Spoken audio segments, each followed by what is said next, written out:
John Bush here with the SovereignBTC podcast, your guide to the practical side of everyday Bitcoin use. Coming at you with an update in the Silk Road trial, the Ross Ulbricht trial. He's facing some pretty serious charges surrounding his alleged involvement in trafficking and conspiring to assist in drug trades and false documents, all sorts of terrible stuff. Continuing a criminal enterprise for which he's facing 30 years to life.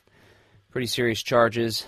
He's admitted to creating the Silk Road, but his defense is claiming that he did not participate. He passed it off. We'll hear about that. I'm basically going to be reading you guys an overview from an article that I wrote that was published in TechCrunch that was reviewing the first week, and then also the updates that we've had all this week from the Silk Road trial. I was in attendance the first 3 days in New York City, and we had correspondence on the ground for the 3-day week this week, and then I'll be back up there, hopefully for the duration of the trial, heading back up there on Sunday night coming up. So we're going to be bringing you updates. We're also going to play for you a song that was just released by Tatiana Moroz, a good friend of mine, wonderful activist. She's doing a lot of great work in the Bitcoin space.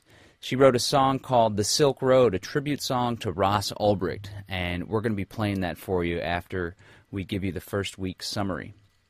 I also want to talk to you about a fundraiser that we're doing. We launched an Indiegogo campaign to help in our efforts to get up to New York City to cover the trial thoroughly, to run a live blog where we aggregate all the news on it, to do some ads, to do some overall support for Ross Ulbricht, and most importantly, to report on the trial from a perspective that most other outlets aren't bringing you. The Liberty perspective, the Bitcoin perspective, for those that value cryptocurrency and decentralized technologies, even crypto-anarchism. We'll be reporting from a unique perspective, and I'll definitely be delivering more podcasts, SovereignBTC podcasts as well, and regular updates via the Liberty Beat. First, let me shout out a couple quick sponsors. Green Revolution Cooling, they've been sponsoring us and showing a lot of support, so I definitely want you to check them out, especially if you're in the Bitcoin mining space. Difficulty going up and the price of Bitcoin going down does not make for a good mix in the mining space, but thankfully there's still innovative technologies out there that can keep you competitive and ahead of the pack, and especially the case for you larger scale miners that may be tuning in. So check out grcooling.com, Green Revolution Cooling. As I've said before, we're going to have them on the program and tour their facility. They are based out of Austin, Texas, and I'm recording in San Marcos, just south of Austin, Bitcoin capital of the world. But check them out again at grcooling.com. I also want to thank watchmybit.com. Visit them. They're in beta mode right now, beta.watchmybit.com. They actually helped us out getting up to New York City for the first week, and I did some interviews with Lynn Ulbricht, Ross's mother. That's an exclusive interview, so check that out at beta.watchmybit.com. She hasn't talked to any other journalists or reporters, and we really appreciate her support and endorsement. She's going through so much, and she's doing so much for her son. She's a great mom. So WatchMyBit is supporting our efforts to cover this trial. Check them out at beta.watchmybit.com. If you're a content generator, they are doing the first Bitcoin micropayment video service. So shout outs to Doug Scribner and the team over there. That's beta.watchmybit.com, and I'll provide some links to the videos that I've done for them thus far. Again, on the Indiegogo campaign, guys, check it out. Support us. I got a special offer for you, Let's Talk Bitcoin listeners. Well, anybody that hears this really is in on it, but especially for Let's Talk Bitcoin. We got a really cool shirt that we put together. It says, I am Dread Pirate Roberts on the front, and on the back it has the Silk Road camel. So we're selling that for $25, and again, all the proceeds will help us to get up to New York City. We also have a USB jump drive that's going to have a Silk Road logo there imprinted on it, and the jump drive is going to have a Tor encryption starter pack with some cool tutorials and software for you to use. It's also going to have our collection of all the news reports that we've done for the Silk Road trial, and it's going to have all the show notes as well as a bunch of research that we've aggregated surrounding Silk Road and darknets and all that good stuff. So we're also going to be offering that for $100. And we have a little Silk Road pin you can put on your shirt. We're also offering a sponsorship for our coverage up there through the Liberty Beat and through SovereignBTC. So check that out. Really like the shirt. Again, it's $25. To visit this, you can go to thelibertybeat.com and then click on support. That'll take you to the Indiegogo campaign. There'll also be links in the post associated with this podcast. But I wanted to open up to you, Let's Talk Bitcoin listeners. You guys would appreciate this. I'm going to offer up some of my LTB coin. So I've been receiving LTB coin, signed up, was one of the earlier podcasters, So it's been pouring in, and I've been doing regular podcasts at least once a week. So Adam Levine set up this wonderful system to reward people and incentivize people to produce content and participate in the network, and I'd like to offer some of mine up to help with this trip. So I'm going to be opening up sales for up to 2 million Let's Talk Bitcoin coin, LTB coin, up to 2 million, and I'm going to be offering them at 200 Satoshis each. So I've been paying attention to the market. It's actually been increasing pretty significantly, which is great for this network and for the ecosystem and for these alternatives in general. Right now on Pollinix, it's trading at 166 Satoshis. I say right now, it's Friday evening, 7:31 Central here in Austin, Texas, and it's trading at 166 Satoshis. The high for today was 199, and if you look, there's a pretty steep incline, hopefully towards the moon, but I want to offer up 2 million of my LTB coin at 200 Satoshis each. This offer will be valid from the time that this podcast is posted for 4 days after that, or until I sell 2 million LTB coins. So I'll be accepting your offers. Again, we'll keep that price at 200 Satoshis. I know it's a little over 166, but I figure it's for a good cause, so you'll have the opportunity to not only get your hands on a good amount of LTB coin, but also support my efforts and the Liberty Beats efforts to cover this trial, like I said, in a way that nobody else will be covering it in depth from a Liberty and Bitcoin crypto anarchy perspective. So check us out. You can comment in the comments on this post, or you can send me a private message if you're a Let's Talk Bitcoin member. SovereignBTC is my username, or you can hit me up on Twitter at SovereignBTC. All right, so I'm going to throw that out there. Thanks for your support and everybody that's helping us to get this coverage out there. Like I said, I'll be flying out to New York City on Sunday. Okay, now that we got all that out of the way, let's go ahead and bring you these articles here so you can get up to date on what's been going on with the Silk Road trial. So first I'm going to be reading from a TechCrunch article that I published. Really excited to be publishing work with them and to getting the word out about Ross Ulbricht and what's going on with this case. So here's the article that I published. Ross Ulbricht, the creator of the Silk Road online black marketplace, is facing a number of federal charges related to allegations that he facilitated the illegal activity of marketplace users. Week 1 of the trial ended with the defense's cross-examination of the state's first witness, the undercover agent who infiltrated the Silk Road. While much information shared during the week was complex and technical, here are 4 important facts to remember as Week 2 begins. I am Silk Road, the market, the person, the enterprise, everything. It's a quote from Dread Pirate Roberts. The trial began with Assistant U.S. Attorney Timothy Howard laying out the case against Ross William Ulbricht, whom the prosecution claims was the kingpin of a digital criminal empire. The state is hoping to convince the 12-person jury that Ross Ulbricht not only created the Silk Road, he was also the mastermind behind its day-to-day operation. In order to accomplish this, Howard and his team are relying on the testimony of an undercover agent, confidential informants, and on a computer expert from the FBI. On the Internet, everything is not what it seems. Joshua Draytell, Ulbricht's defense attorney. Defense attorney Joshua Draytell's opening statement began with the unexpected admission that Ross Ulbricht did in fact create the Silk Road website. He explained that Ross built the website as a free market site where you could buy anything, and that after just a few months he found it to be too stressful and he handed it off to others. To win the case, Draytell must create enough doubt in the jury's minds that they believe it's possible that Ross Ulbricht may have never been in control of the username Dread Pirate Roberts, Silk Road's main administrator. Cirrus, the criminal enterprise destroyer. The state's first witness was Homeland Security Investigations Special Agent Jared Deryagnin. Working undercover with the goal of taking down the identity behind Dread Pirate Roberts, Deryagnin successfully infiltrated the Silk Road, conducting over 50 drug buys from 40 dealers in 10 countries. Special Agent Deryagnin's shining moment was obtaining access to the Silk Road username Cirrus, a trusted profile that was one of 10 staffers working directly for Dread Pirate Roberts. Assuming the role of forum moderator and customer service specialist, the special agent worked 10 to 12 hours a night and was paid $1,000 in Bitcoin a week. Deryagnin also played a major role in the October 2, 2013 arrest of Ross Ulbricht. On day 2 of the trial, jurors learned how Deryagnin, through the username Cirrus, initiated a chat with Dread Pirate Roberts on the day he was arrested, asking him to check something on the back end of the Silk Road website. Once Agent Deryagnin believed Dread Pirate Roberts was logged into the site, he gave the signal to initiate Ulbricht's arrest. Shortly after, the FBI agents in plain clothes pounced on Ulbricht as he sat working at the Glen Park Library in San Francisco, California. The arresting agents were instructed to first grab Ulbricht's computer so as to avoid it being closed and possibly encrypted. When law enforcement examined Ulbricht's computer, they found a page open on the back end of the Silk Road website along with an active chat underway with Cirrus. The Karpeles Conspiracy. During Joshua Dratel's cross-examination of the state's witness, those in the audience familiar with Bitcoin were shocked to hear that at one point, early in his investigation, Deryagnin's primary suspect was disgraced Mt. Gox CEO Mark Karpeles.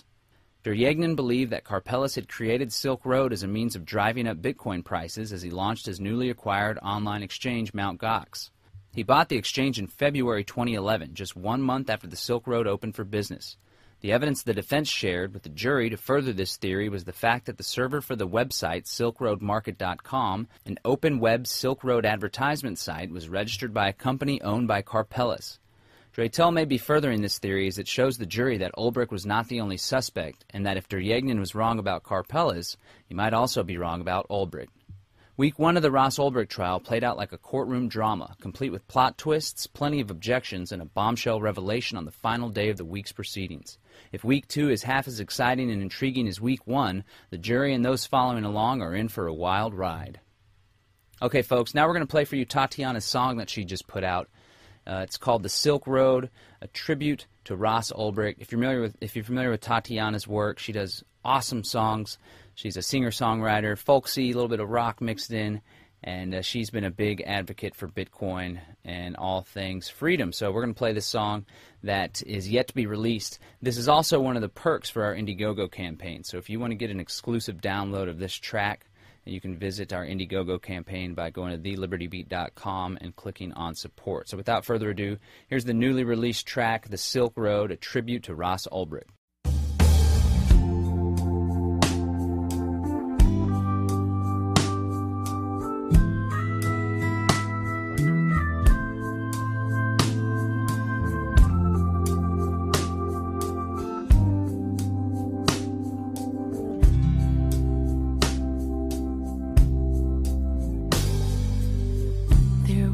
A man who did the unspoken. He looked for freedom from the violence. No one is perfect when there's new ground broken.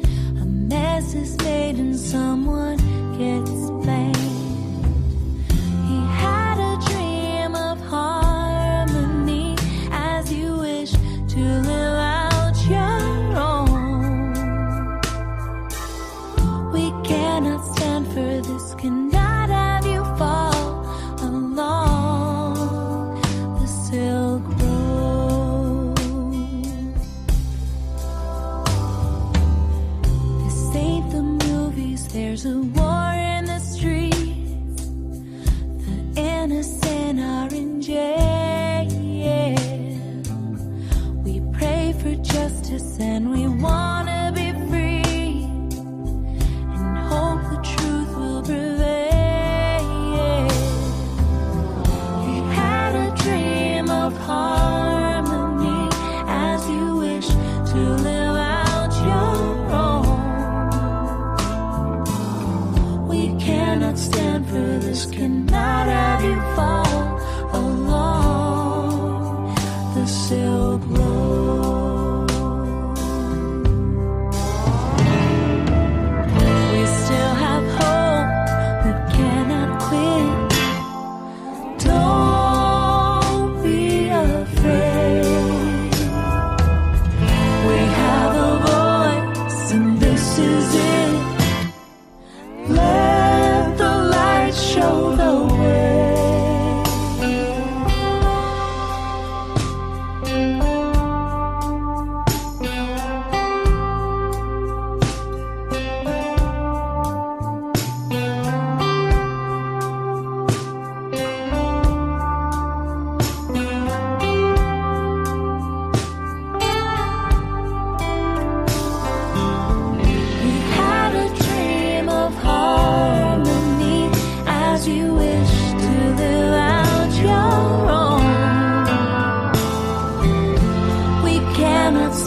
Justice cannot have you fall along the Silk Road.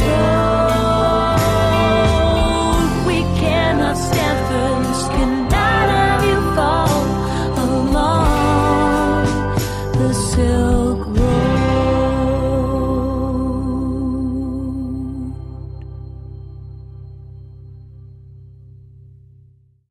Great music, great message. Thanks to Tatiana Moroz for putting out that song and for mixing in the message with her artwork. Again, the song was The Silk Road, a tribute to Ross Ulbricht. And if you want to download the song, we have it as one of our perks for $5. All your donations will help us get out to New York City to cover the rest of the trial.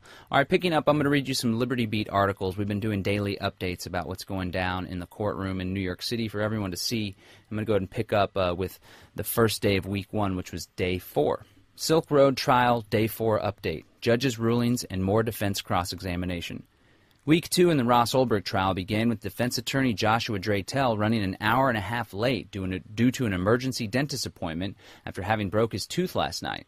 The jury did not enter the courtroom until lunchtime, and much of the morning was spent discussing how the proceedings would move forward.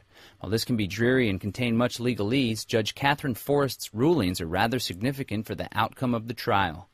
The judge ruled that speculative statements as to the identity behind Dread Pirate Roberts will be prohibited, and only questions regarding physical evidence and provable facts related to Dread Pirate Roberts' identity will be allowed in the record.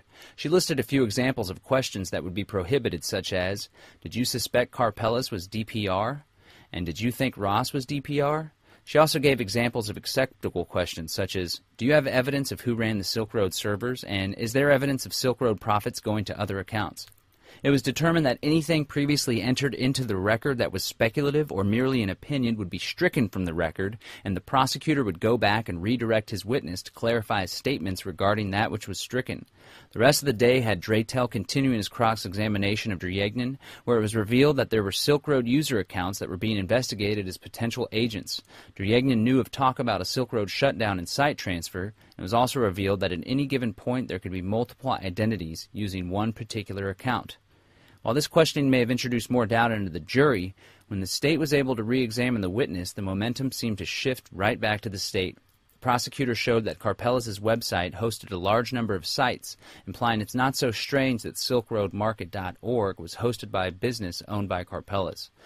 In the previous day's proceedings, the defense tried to insinuate that because the same forum software and version was being used on Bitcoin Talk and on SilkRoadMarket.org, during the redirect examination, the state also argued that the use of the same forum software and the same version was not so rare. The previous day's proceedings had the defense insinuating that it could be Karpeles that was Dread Pirate Roberts because he used the same forum software and version on the Silk Road Marketplace forums as he had used on Bitcoin Talk. But after the witness and the redirect examination by the state, they showed that that wasn't much of a coincidence after all. Moving on to Silk Road Day 5. Silk Road Day 5 update. Agent Tom Kiernan takes the stand to share the contents of Ulbricht's computer. This was a bad day for the Ulbricht defense.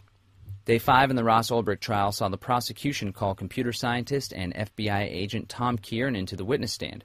Kiernan led the October 1, 2013 arrest of Ulbricht at Glen Park Library in San Francisco, California.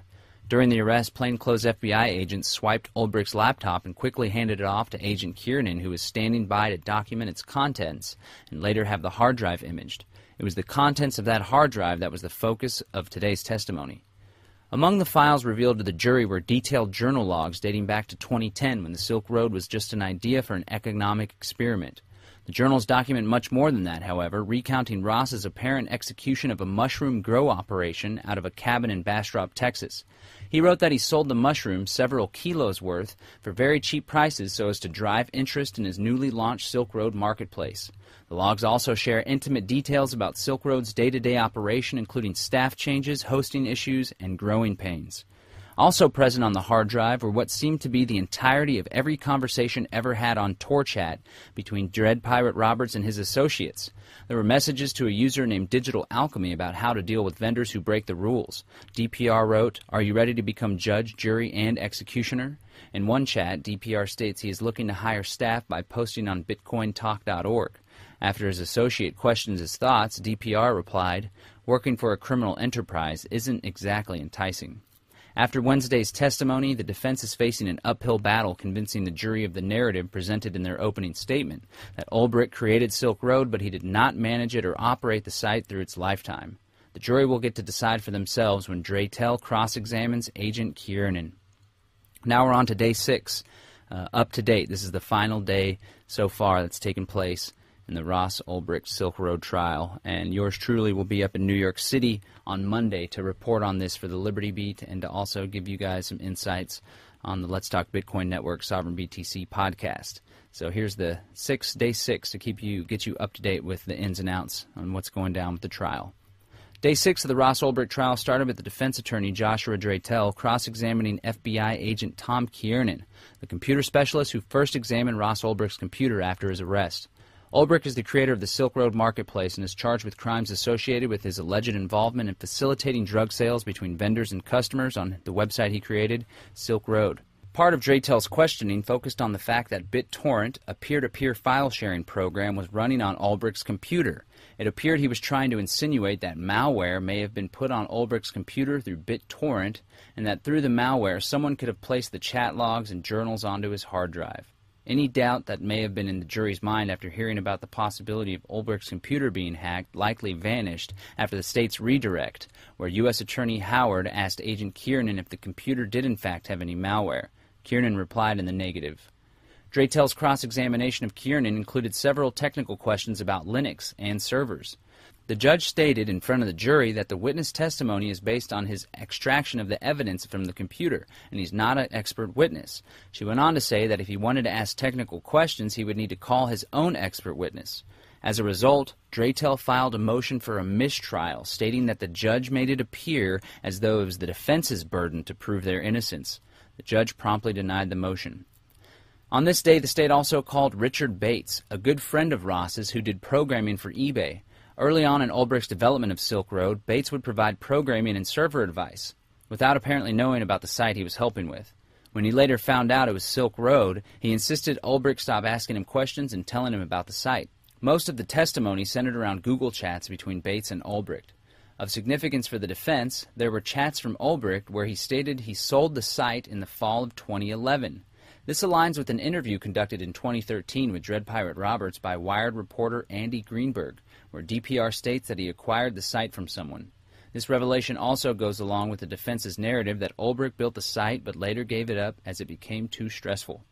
Also revealed during the day through discussion between the judge and the defense, it's possible that Ulbricht himself may take the stand in future days. Well, there you have it, folks.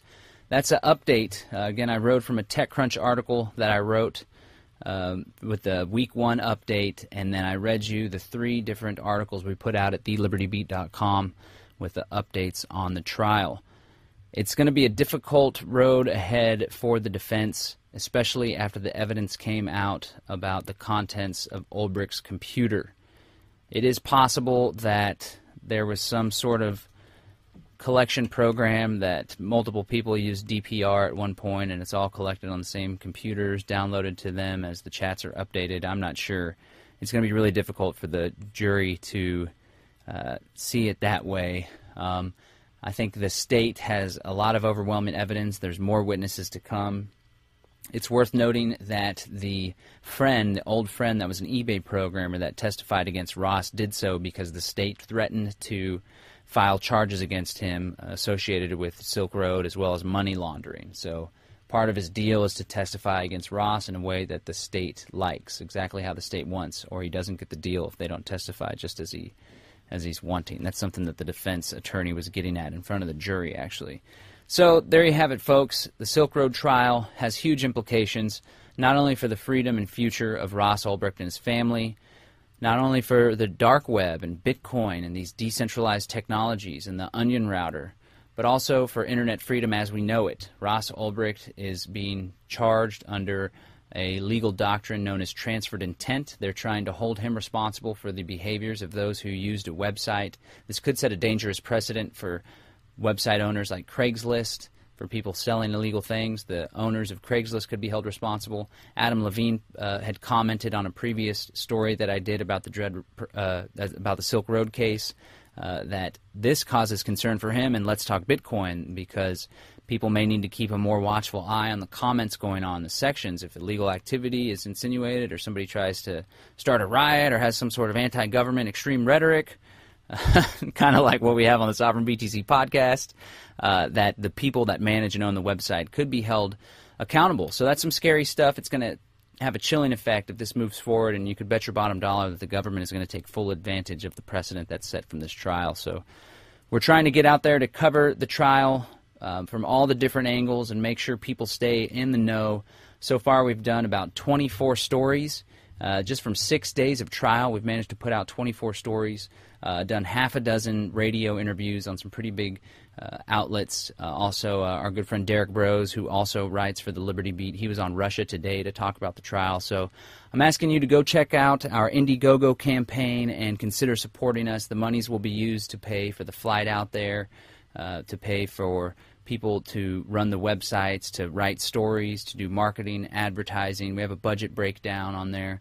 So check that out. You can go to thelibertybeat.com and then click on support, or you can follow the links down in the comments. And again, I want people to buy this shirt. It's awesome. It says, "I am Dread Pirate Roberts" on the front. Of course, we're all Dread Pirate Roberts. If you're into decentralized technology, if you're into the idea that the government shouldn't control what we put into our bodies, we own ourselves, and if you're the kind of person that wants to utilize technology in order to make this philosophy a reality, then you are Dread Pirate Roberts. So check out the shirt. Stand in solidarity with Dread Pirate Roberts, with the Silk Road Marketplace, with Ross Ulbricht, with anybody that's out there putting their neck on the line in order to create a more free and prosperous society. Check out this I'm Dread Pirate Roberts shirt. We're selling it for $25 again. And then the offer for you guys that are listening on Let's Talk Bitcoin, I'd like to sell $2 million LTB coin. Hopefully it'll be worth $2 million someday. 2 million LTB coin. I'm selling for 200 Satoshis each, up to 2 million. Maybe I'll sell all of them. Maybe I won't. This offer will last for 4 days. And if you stuck around this long, listen to the podcast, let me go ahead and throw out the magic word. We left it out of the last podcast, but somebody, of course, reminded us in the comments. We'll hit you with the magic word. The magic word for today is I am Dread Pirate Roberts. Space between each one. I am Dread, D-R-E-A-D, Pirate Roberts. That's the magic word for today. I am Dread Pirate Roberts. If you're not satisfied with the LTB coin you get distributed for putting in the magic words or for the comments, I suggest you create some content. It's open for everyone to give it a try. But if you want to buy some with Bitcoin, I would love to exchange Bitcoin for LTB coin. And I'll sell one LTB coin for 200 Satoshis each. Again, the market today was at 166 right when I recorded this podcast on Polynix. The high for today was 199. So here's your opportunity to get a hold of a good amount of LTB coin as it's rising. Now's a wonderful opportunity, and it'll simultaneously be supporting my efforts, the Liberty Beats efforts, and the SovereignBTC podcast, our efforts to get back out to New York City and cover this trial and give it the coverage that it deserves, and stand there in solidarity with Lynn Ulbricht, Ross's family, and Ross, and anybody out there, again, that's representing Dread Pirate Roberts, because I am Dread Pirate Roberts. Peace, freedom, Bitcoin, Silk Road, DPR, Ross Ulbricht, Tor, throw it all out, mix in some love. I'm out.